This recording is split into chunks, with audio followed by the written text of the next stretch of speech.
Good afternoon and welcome to Q Questions, where each week we pull back the curtain on OnQ, one of the most powerful trial presentation platforms in the legal world. I'm Gene, your host, and joining me here every week is Robb, OnQ's Director of User Development and all-around OnQ guru, if you will. For those of you watching on YouTube, welcome. For those of you who have clicked the link in the description and are joining us right here in the studio, just activate your camera and we will bring you on stage and you can ask your question directly. Otherwise, you can post your questions in the comments, and we will be monitoring those throughout, and Robb will be answering those questions as well. So remember, we do this every Wednesday at noon right here, so make sure you make this part of your weekly routine to stop in and hang with us and learn more about OnQ each and every week. And right now, let's throw it to Robb. Robb, how are you doing this week? Hey, man, what's going on? I'm good, man. I'm good. We've gotten a lot of things accomplished over here at OnQ. I talked about it last week with the DCV server that we were working on and this spinning up these workstations. And we got some cool stuff going on. Before we get started, I know we've got a really good question we're going to go to today. We're going to talk about the Elgato Stream Deck, I think. I was asked about it earlier. I want to talk about our community. We launched our community for OnQ. There you can see on the screen, it's community.onqtech.com.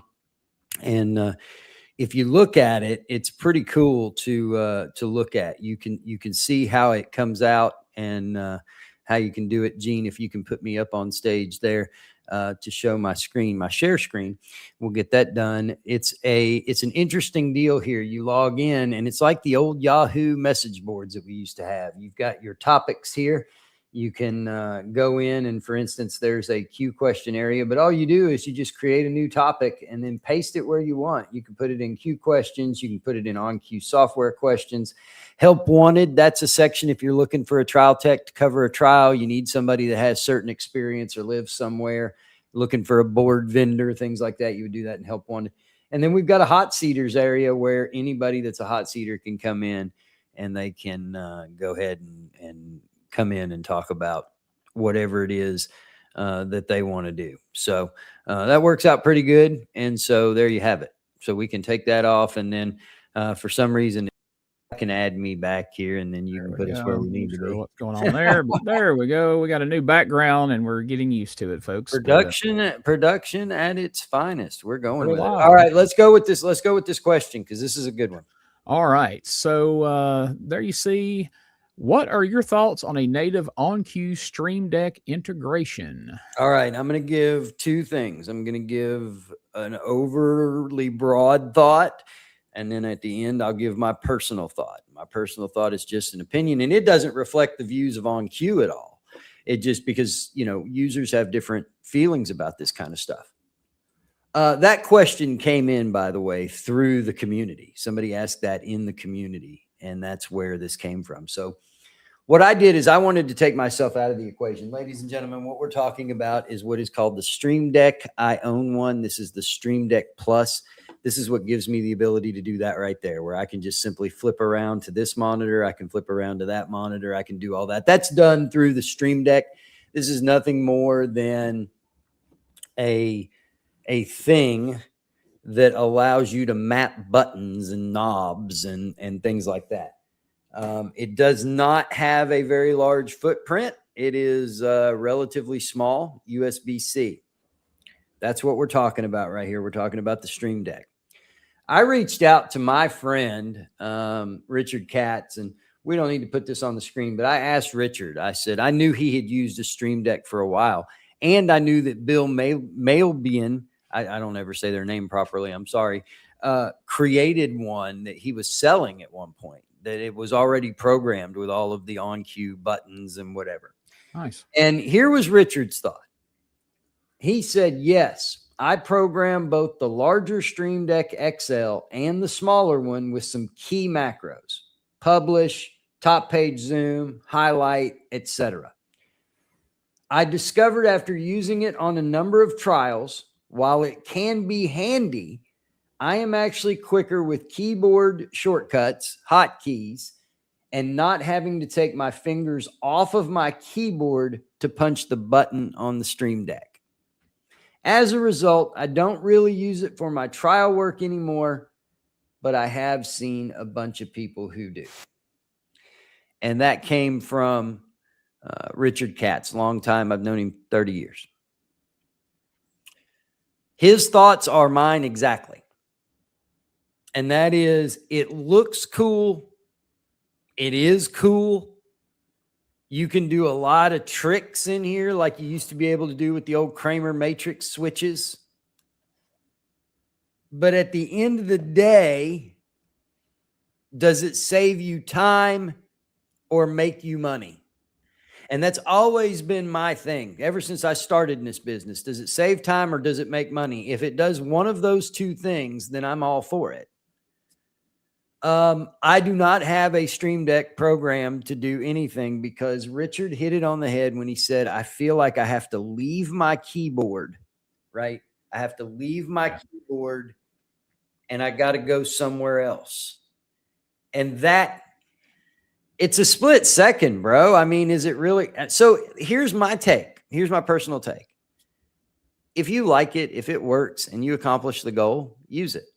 I know a trial tech that still uses one of those. You remember, Gene, those old mouse gimmicks that was the roller ball? Right, yeah. So my wonderful friend and colleague of mine, she retired, went on to having a couple of kids and great family down in Mobile, Alabama. Marianne Barcliffe. Marianne, she used that trackball and she used it down on her thigh. So she would set that mouse on her right thigh. And I was looking at her one day working in trial and I'm like, hell are you doing? You got some kind of Stephen Hawking thing where you can do your eyes and move the mouse. She's like, no, it's down here. She has it on her thigh and she just uses that rollerball and she's good with it. Well, I would say that's the stupidest thing I've ever heard of somebody doing. But then you got people who are good at it. So, you know, sauce for the goose is not necessarily sauce for the gander. So in this instance, I would say, if you're comfortable with it, if you like it, rock on. I got to a point in my career that I wanted less things on the table than I need. I mean, I just wanted a laptop and a mouse. You know, it used to be I had all kinds of tech swag and I just didn't use a lot of it because it wasn't germane to what I was doing. And I know that at some point we may cover this topic again next week and talk a little more about it because I I got an email from Kevin Dorita, who is a certified OnCue advanced user. And Kevin said to me, he's like, hey man, I use it. I'll be glad to come on and talk about it. But of course he sent it to me. It was pretty short notice to come on live today. But I want to get his take because he uses it. And I'm one of those, listen, I reserve the right to be wrong. And it wouldn't take much, Gene, to sway me one way or the other. Yeah. Use it or not. It wouldn't take much to sway me. I'm just a middle ground guy that says, hey, I wouldn't use it, but I think it's cool. Yeah. It's like you said, whatever works for you, there's no wrong answer. If it works for you, it works, right? Right. Absolutely. Hit another question. All right. Let's check here. We've got... there's a difference between knowing how to use OnCue and being OnCue certified. What does the certification process actually test, and what did it reveal to you that you didn't already know? So there's two levels of certification. There's fundamentals and advanced. Fundamentals, I think there's just, fundamentals is basically like you're taking it's kind of like taking your final at school or in a semester. It's not really a big thing, but it does account for a lot to show that you know at least a little bit of what you're doing. You're going to learn things in there you didn't know. I mean, there's things in there that I've seen that I'm like, what? Because Max teaches those, and Max does such a thorough job in teaching those. And he's slow and he's deliberate and he gets through it, and it doesn't make it less exciting.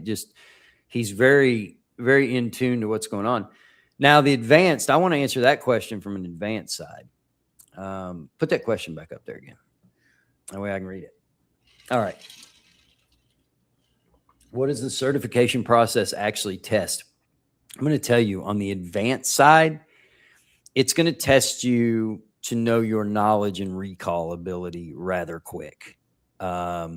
It's going to test you on those things. And now that we've created the DCV model that we're going to be using, where the user and I are connected to one machine without using any streaming software. We're not going to be using StreamYard. We're not going to be using Zoom. We're not going to be using TeamViewer, GoToMeeting, any of those things. It's literally you hit the website, you put in the password and username, and boom, you hit the machine. And it's all done over the web. Okay. And so with that, we're now going to be able to do practical examinations where we're going to be able to say, okay, you know, these are the files you have. This is the scenario. Play it out. How are you going to do that? Right. What it revealed to me that I didn't already know, especially in the advanced, were the properties pane, that F4, and the abilities that you have inside of properties that I didn't realize you had in those other places, right? I didn't realize, I knew you could do things from one level or another, but I learned a whole different thing about properties. And speaking of which, answering that question, just staying there, I'm going to go ahead and give a preview of this. Go ahead and hit my share screen. If you want to throw me up there, you can take that question down. And what we'll do is we'll just go with this. I want to show people what we've created the ability to do. I'm super proud of it. I absolutely love it. I'm going to go in here real quick, and I change the password on this thing like all the time. So basically what the user is going to be able to do is the user is going to be able to go to user1.onq.training, for instance, and they're just going to enter their username. That's all I'm going to do. So it's onq-training or hyphen or whatever, onq-training. Then you put in the password. No, I'm not giving that to you. Hit sign in right here. And as you can see, what it does is it opens up a DCV machine. That obviously this is on the web. You can see up here, I've got all my tabs. I'm in Google Chrome. Then all I'm going to do is launch OnQ. And Gene, if you or anybody else right now signed into this 0 up here would have a 2, right? And what that does is if you came into this, you would see everything that I'm doing on the screen right now. You would be able to see the same exact thing as me everywhere I'm doing it. And look at the speed of it. This is over the internet, bub. This isn't. And I wouldn't be looking at it through StreamYard like I am right now. We would literally be logged into the same correct machine. The only reason you would come to StreamYard would be so that we could talk during this and Right. You could see what we're doing. But if somebody else logged into it right now and I said, it's your mouse, they could take the mouse over and start moving and doing, and it would be just as fast. We're doing a test tomorrow. And as a matter of fact, folks, I'll tell you this, if you're watching this today, up until about 2 or 3 o'clock, if you're watching this today and you want to help us with a project tomorrow, we're doing a testing project on the Amazon DCV tomorrow that I need about 4 more users to come in and do it. You can email me helt@onqtech.com. If you send that to my email address, helt@onqtech.com, I'll get you the instructions of how to log into this machine. And we're going to get about 10 to 15 of us tomorrow. And we're going to try to crash this machine. And I'm going to be honest with you, Gene, I don't think we can. I think we can have 10 to 15 in it, and it's going to run like a top hat. And not only does it do that, Gino, you might be able to hear my audio. Not only does it do that, Gene, but if I go here and I go into this guy's transcript, right? And I want to run video. Let me show you how fast it'll run video back to you. Here we go. Let's just take this right here. Watch this. The exception would be if you had a broken neck, Wow. for example, or if you had signs of progressive neurologic. You see what I mean? So, and that's on a remote machine. So yeah, we've been really working on this. We've kind of put the what I like to call put the boots to it. You know what I mean? We kicked it around a lot, and we put the boots to it, and we said, hey, let's see if we can break it, because that's what the ultimate goal would be. So anybody that wants to come do that, HELT, I'll put it in the comments right here. I'll post it for you. helt@onqtech.com. Hit me up if you want to. I'll get you all the directions on how to get into this thing. We're going to do it tomorrow sometime around 11, or we're going to do it around 1. So it'll be 11 Central or 1 p.m. Central. I don't know which. But we're going to try to break that thing. And that goes into stuff that you learn in the advanced training. We're now up in the advanced level of training, and what we're going to do, we even have designated machines that each user will be logged into. They won't have to use their own OnQ for training anymore. They'll have designated machines that they'll log into, and they'll be able to see changes that are made in real time between all these different machines. Amazing. Yeah, it's really cool stuff. But yeah, certification is cool because I mean, it's one thing to be able to, if somebody's looking for a hot seater or needing something and they say, hey, do you know how to use OnQ? Oh yeah, I know how to use OnQ. But if you're certified, they know. Well, look, man, throw us up on the screen again, Gene. Look, let me show you something. If you go over to onqtech.com and you throw it in there, you can leave it. Well, that's fine. And you go here, okay, and you go to resources and you go to the registry. Look, these people that are on this right now, all of the people that are on this list that are right here, those people are advanced certified and they know how to handle the program, if you understand what I mean. They know how to handle what the program can do, and they've gone through the advanced certification process. Well, if a lawyer calls and says OnQ, I need somebody to do a trial, or I'm looking for somebody to do a trial, that's where we send them. We just send them there. Say, hey, all these people are advanced. There you go. There's a list of them. Their email addresses are there. Go to town. Have fun. We don't recommend one person, but we certainly recognize and add our people that are certified. The link is in the comments that you can just click on. You don't actually have to type it down. You can click on the link, take you to the community right there. Yeah, everybody go register for that community. That community is really good. We're going to build that thing up. That way we're not out on social media platforms. We're not out on places that are,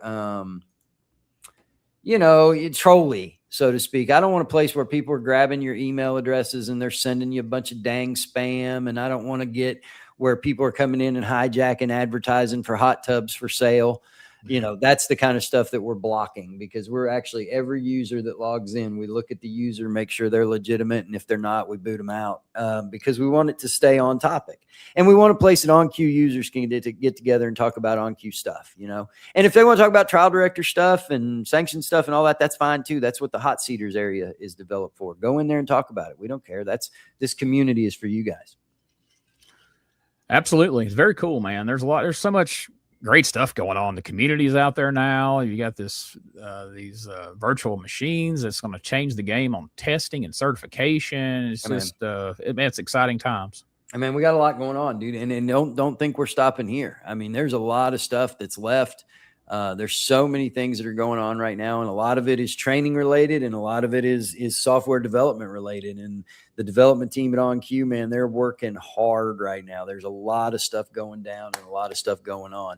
Well, if there's not any questions from the outside, I think we can wrap it up today. Gene, I thank you so much for, as always, for hosting, and I thank every one of you who watched this Qcast or this Q questions, and I appreciate those that come back and watch it later. They may not have time to watch it live. They may be in trial grabbing their lunch. We do it when you can catch us. Hey, we appreciate it. We certainly appreciate all the support and all the questions that you send in. Also, you see that thing up there that says Q questions with Robb, Director of User Development. Hey, I'm Robb. I'm just Robb. I may be the Director of User Development, but I put my shorts on one leg at a time too. So there's no question you can ask me that I'm going to scoff at you or anything else, because the older I get, the more I realize I don't know. And so I'm not mad at you. Gene, take us out of here. All right, folks. Like we said, make sure you join the OnQ community. We'd love to have you there. You can post your questions there. We'll either answer them there, or Robb will answer them right here on the next episode of Q Questions. Again, every Wednesday live at noon Central here at youtube.com/OnQTech. We'll see you next Wednesday for more Q Questions.